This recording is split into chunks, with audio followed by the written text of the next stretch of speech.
मैं ये कहता हूं, जो शराब बांटता है, जो पैसा बांटता है, जो लालच देता है, उस प्रत्याशी के खिलाफ, उस भावी प्रत्याशी के खिलाफ या प्रत्याशी के खिलाफ या टिकट मांगने वाले के खिलाफ थाने में जनता एफआईआर दर्ज कराए।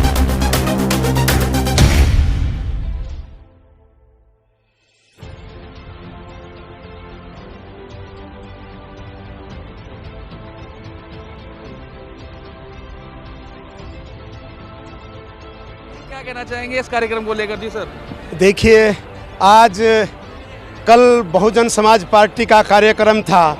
500 रुपये सोल और शराब दे करके वहाँ लोगों को बुलाया गया था। मेरा 2 तारीख को मुख्यमंत्री जी का कार्यक्रम, इतना बड़ा कार्यक्रम जहाँ हमने लोगों को खाना भी नहीं दे पाए थे, लेकिन मुझे ऐसा लग रहा था कि आज के कार्यक्रम में संख्या कम होगी।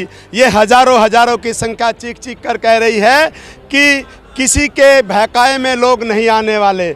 मुझे प्यार करते हैं, मेरी पत्नी को प्यार करते हैं, इसलिए लोग हज़ारों की संख्या में आए हैं। और माननीय मुख्यमंत्री जी ने 5 साल सरकार का काम कोई बखान आज किया है पूरे प्रदेश के लोगों के सामने।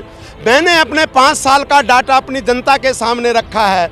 मैं भावुक भी हो गया था और भावुक होकर के मैं अपनी जनता से कह रहा था कि जिस प्रकार मैंने विधानसभा के अंदर और मेरी पत्नी ने विधानसभा के बाहर काम किया है, ऐसा कोई विधायक ढूंढ करके लाएं, वो मेरे बहुजन समाज पार्टी के लोग, कांग्रेस के लोग या आज़ाद समाज पार्टी के लोग, ऐसा कोई विधायक ढूंढ कर लाए जिसने मेरे से और मेरी पत्नी से ज़्यादा काम किए हों। इसका कोई एविडेंस सर मिला आपको?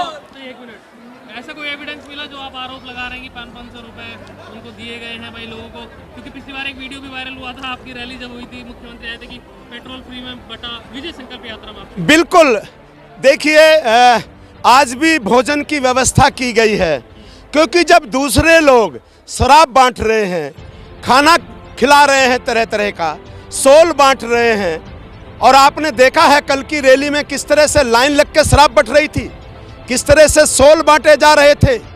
और मैं निर्वाचन आयोग में जाऊंगा और कहूंगा कि चुनाव से पहले ये, क्योंकि इस तरह से ये प्रभावित करना वोटर्स को, ये एक गुनाह है, ये अपराध है, अपराध की श्रेणी में आता है। आपकी पार्टी के लोग भी दावेदारी जो झबरेड़ा विधानसभा से कर रहे हैं, तो उनकी भी कोशिश चल रही है, तो उनके बारे में? देखिए, मैं ये कहता हूं, जो शराब बांटता है, जो पैसा बांटता है, जो लालच देता है, उस प्रत्याशी के खिलाफ, उस भावी प्रत्याशी के खिलाफ या प्रत्याशी के खिलाफ या टिकट मांगने वाले के खिलाफ थाने में जनता एफआईआर दर्ज कराए।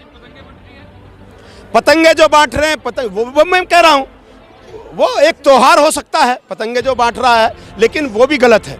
वो बिल्कुल गलत है, बिल्कुल गलत है। पतंग बांटी जा रही है, गलत है। कोई भी लुभावना काम अगर हो रहा है तो वो गलत है।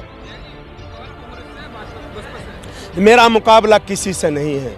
मेरा मुकाबला अगर किसी से है, सारी पार्टियां एक होकर चुनाव लड़ लें तो भी 4 गुना मतों से जीत करके विधानसभा जाऊंगा। अच्छा, एक चीज और चल रही है, जयंती माला जी भी आपके बगल में खड़ी है, तो कमल खिलाने की बात हो रही है, ये खिला रही है, आप खिला रहे हैं, इस बारे में बातचीत अभी चल रही है? देखिए, भारतीय जनता पार्टी संसार की सबसे बड़ी पार्टी है।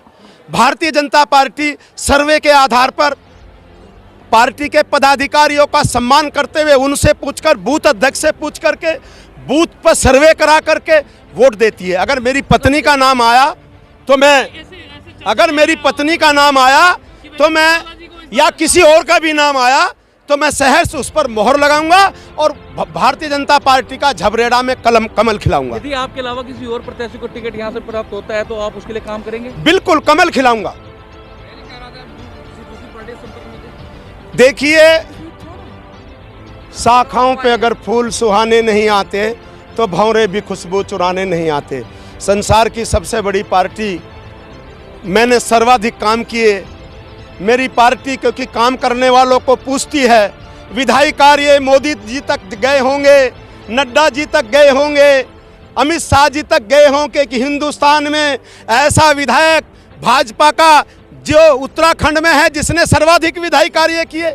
उत्तराखंड में मुख्यमंत्री जी जानते हैं, मंत्रीगण जानते हैं, सभी विधायक जानते हैं कि सर्वाधिक काम है मेरा। एक चुनौती सा हो गया है है, क्योंकि आप कह रहे हैं सर्वाधिक कार्य किए तो दूसरे विधायक कह रहे हैं हमने भी कम नहीं किए, तो आपस में कंपटीशन ना हो जाए आप लोगों का? बिल्कुल कंपटीशन कोई करना चाहे तो कर ले, लेकिन मैं कह रहा हूं कि सर्वाधिक काम मेरे हैं उत्तराखंड के अंदर है।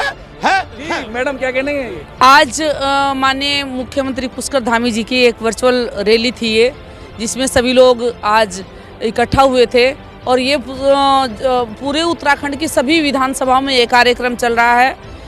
मेरा मानना है कि हमारी, क्योंकि लगातार बहुत जल्दी में कई सारी बैठकें, कई सारी रैलियां हो गई हैं, तो आज लग रहा था कि शायद लोग थक रहे होंगे, कम लोग आएंगे, लेकिन आज भी जनता का उत्साह देखकर लग रहा है कि भारतीय जनता पार्टी पहले नंबर पे थी, है और रहेगी। मैडम कई लोग बोलते हैं आप सरकारी टीचर हैं और सरकारी टीचर के होते होते विधायक के साथ चल के राजनीतिक कार्यक्रम में उस चीज़ को लेकर देखिए मेरी बात सुनिए, मोस्टली यहाँ ये होता है कि प्रधान पत्नी बनती है और कार्य पति करते हैं, जिला पंचायत मेंबर पत्नी बनती है और काम पति करते हैं, विधायक पत्नी बनती है और काम पति करते हैं। ये तो अच्छी बात है, ये पहला उदाहरण है कि हम दोनों पति पत्नी साथ मिलकर काम कर रहे हैं। मेरे पति विधायक है तो जाहिर सी बात है का धर्म है उनका सहयोग करना, मैं कहती हूँ हर जगह। अच्छा, इस बार बातचीत चल रही है भाई आपको लेकर भी कि व्यवस्थाएं बनाने में वैजयंती माला जी की भूमिका शायद अहम रह रही है इस बार झबरेड़ा विधानसभा में, तो उसको कैसे देख रही है और जनता के बीच आप कैसे जा रही है? मैं जनता के बीच 1995 से लगातार हूँ, मैं समाज की सेवा करती हूँ, जो समाज के जो भी ज़रूरतें हैं उनको पूरा करने में अग्रणीय रहती हूँ और वो मैं थी हूँ और करती रहूँगी। आप चुनाव लड़ेंगे या विधायक जी? नहीं अभी क्यों, कंपटीशन तो नहीं हो जाएगा आपका? नहीं हाँ, आपस में हमारा कोई कंपटीशन नहीं है, विधायक जी ही चुनाव लड़ेंगे और पार्टी जो आदेश करेगी उसको। टिकट अगर आपको मिल गया? विधायक जी का जो आदेश होगा वो होगा, विधायक जी डिसाइड। एक रैली में हमने पूछा तो कई लोगों ने बताया भाई देखो इस बोर्ड पे फोटो वैजयंती माला और देश राज्य का लग रहा है, लेकिन इस बार हम वैजयंती माला को चुन रहे हैं, उस बारे में कह रहे हैं ऐसा झबरेड़ा में? मेरे ख्याल से मुझे नहीं लगता कि झबरेड़ा विधानसभा की जनता वैजयंती माला और देशराज कनवाल जी को अलग करके देखती होगी। आप कोई ज्यादा चाह रहे हैं इस बार? मेरे समर्थक हैं अंततोगत्वा वो भी कनवाल जी के हैं और जो कनवाल जी के हैं वो भी अंततोगत्वा मेरे हैं। देख लिया 5 साल अब नहीं ऐसा नहीं है, ऐसा नहीं है।